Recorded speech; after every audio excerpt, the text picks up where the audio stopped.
こんにちは、カズマです。動画をご覧いただきありがとうございます。7月31日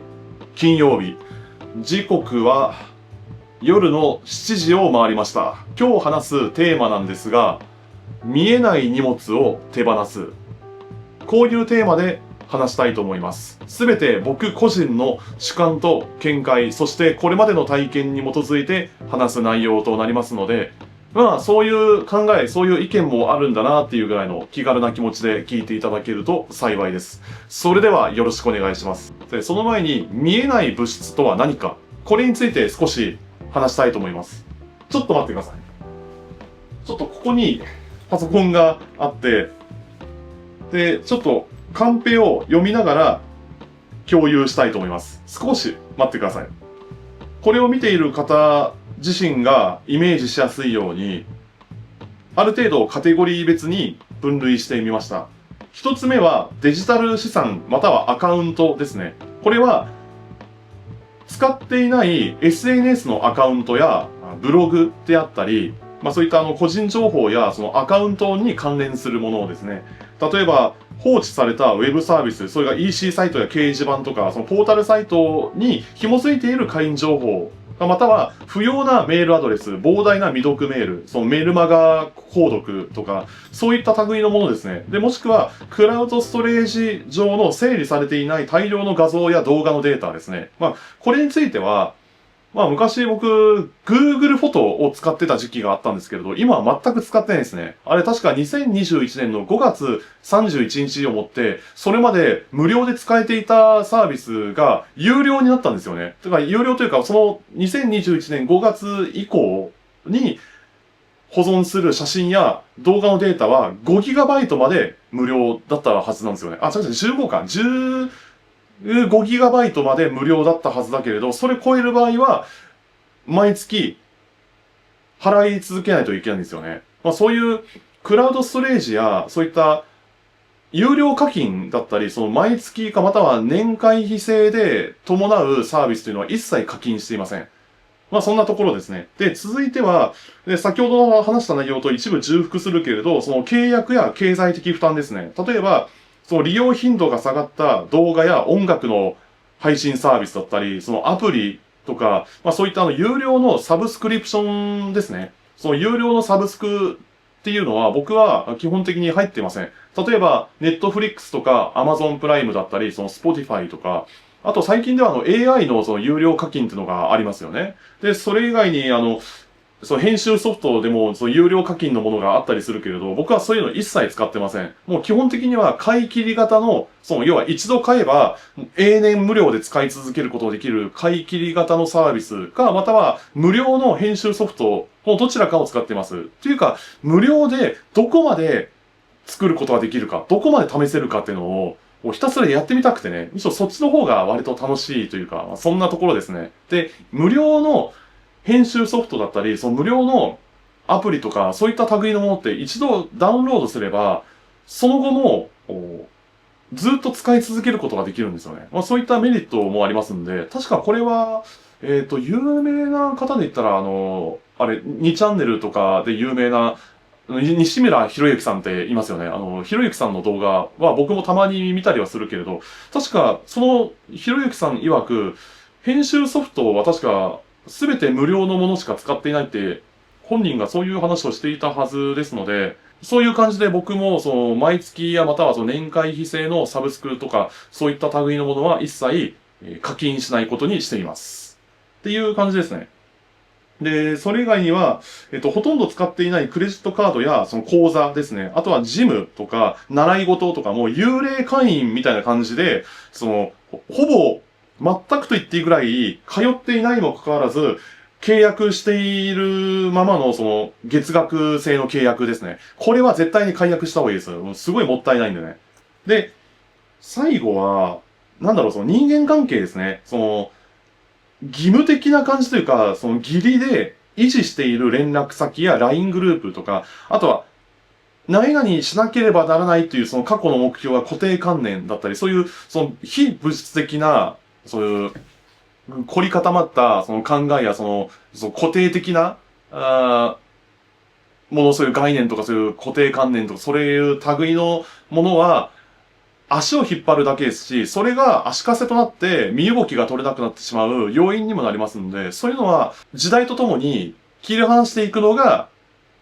一番ベストであるというふうに僕はそう思います。っていう感じですね。ちょっとこれパソコン、下ろしますね。というわけで話を戻しますが、見えない物質、その非物質的な個人情報やアカウントだったり、その物質的には存在しないはずのものなんだけれど、どこか頭の奥底にこびりついているその大事な情報とかそういうものが積み重ねれば積み重なるほど、その、どこか心の奥で、そういえば例の契約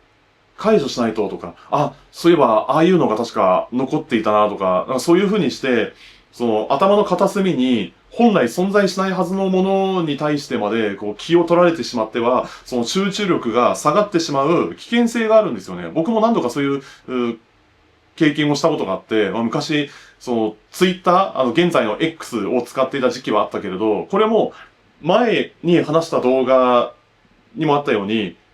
去年の5月か6月頃にアカウントを削除したんですよね。X のアカウントを削除すると同時に、スレッズとブルースカイ、リンクトゥイン、で、あとはそれ以外の全然使うことのないようなソーシャルメディアのアカウントというものは片っ端から削除しました。インスタグラムについては、これも過去の動画で話したように、これまでのその日本国内または海外で出会った人たちとのその連絡先を交換する、またはメッセージのやり取りをする上で、必要な、連絡手段として、あえてそのまま残しています。で、たまに、写真を投稿することはあるけれど、その頻繁には使ってないですね。これは、あえて残してるっていうか、そんな使用頻度はないけれど、今後その日本国内またはどこかの国を旅するってなった時、その旅先で出会った人たちとのその交流目的で、そのまま残しています。そんなところですかね。で、プラットフォームを絞ることだったり、もう自分がこう優先して使っているものとか、なんか自分のその表現することやそのクリエイティブに、関わるものだったり、それについては、いろいろ試してみた結果、現時点ではこの YouTube と、あとは文章がメインのノート。この二つがメインですかね。そんなところですね。本当だったら、その自分専用のホームページを作れたらいいなと思ったんですけれど、あれもやっぱり、プログラミングのそのスキルが必要だったりとか、そのホームページ作るのって結構難しいんですよね。無料版も当然あるけれど、できればその SEO 対策的な面も含めて、それは有料で課金した方がいいのかもしれないけれど、ただ、それ以前にそのワードプレスとか、あとはそのレンタルサーバーとの契約とか、もうそこら辺でものすごいつまずいて、で、それについて調べれば調べるほど、もうめっちゃなんか、ストレスになって、それでやめたんですよね。で、いろいろ考えた結果、自分自身がこうして何か、創作や発信を続ける上で、その維持費とか、そういうコストが、そういうかかる心配のないものに絞った方が、メンタル的にも、楽でいられるんじゃないかなと思って、それで今に至ります。そんなところですね。で、あと、他に話すことがあるとすれば、これ今話してる内容、これ全部アドリブですので、系列を絞って、順を追って、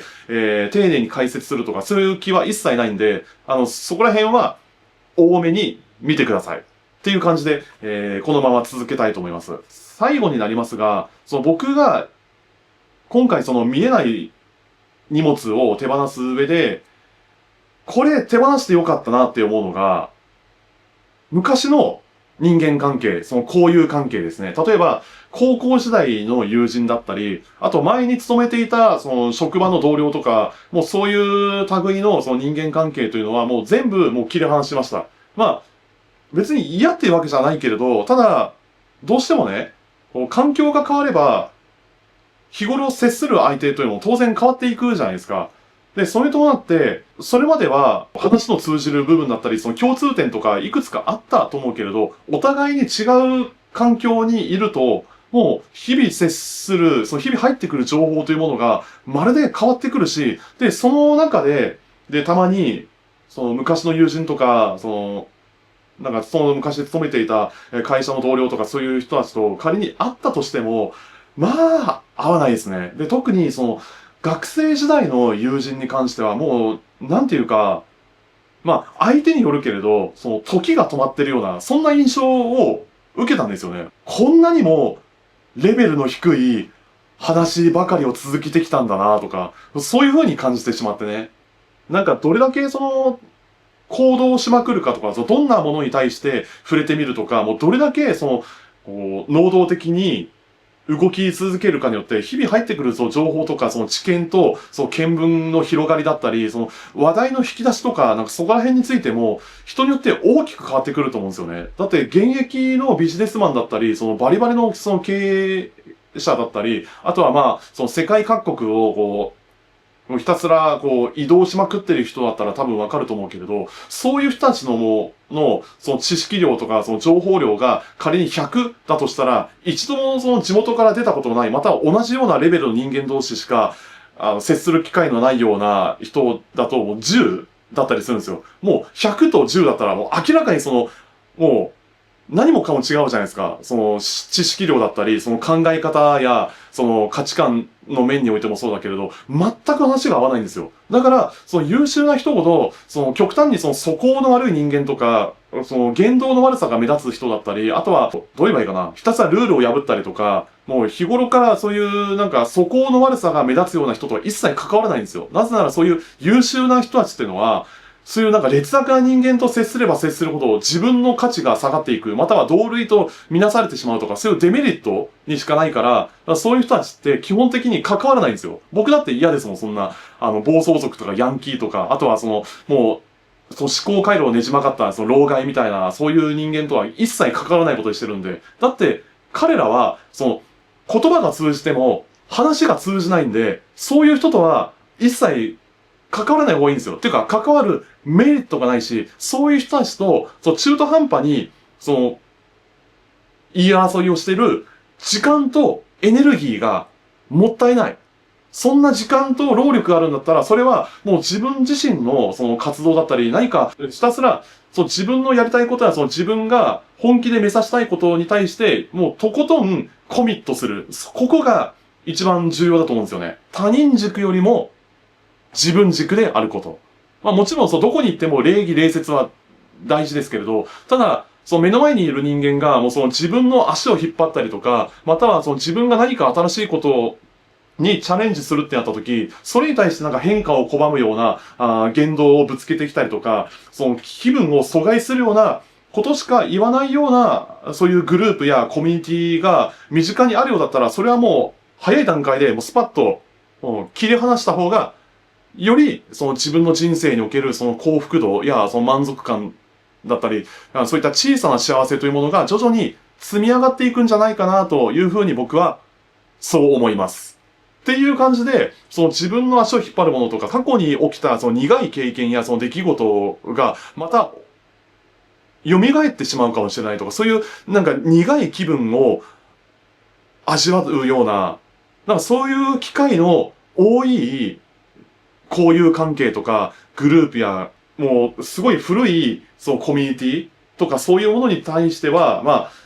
全否定するわけじゃないけれど、僕はあんまり好きじゃないですね。というか、そういう人たちの都合に振り回されたりとか、そういう人たちの気分を良くするためだけに自分だけが一方的に損をするっていうような、そういった機会がもう連続して起きるようだったら、それはもう一日でも早く切り離していいです。なぜなら社会人になってからは人間関係を選ぶ権利がありますんで、まあその環境が変われば人も変わりますし、まあ人によってはね、もうとことん移動しまくって、もうとことんプロジェクト単位で自分のビジネスを展開したりとか、まあできる限りのことを尽くして、それで収益を上げては、まあ自分の価値を上げていくっていうような、そうやってなんか個人で活動してる人も世の中にはたくさんいますんでね。まあそういう感じで、日頃の私生活において、息苦しさとか、どうしても納得がいかない部分だったり、うまくいかないことだったり、これ本当に自分にとって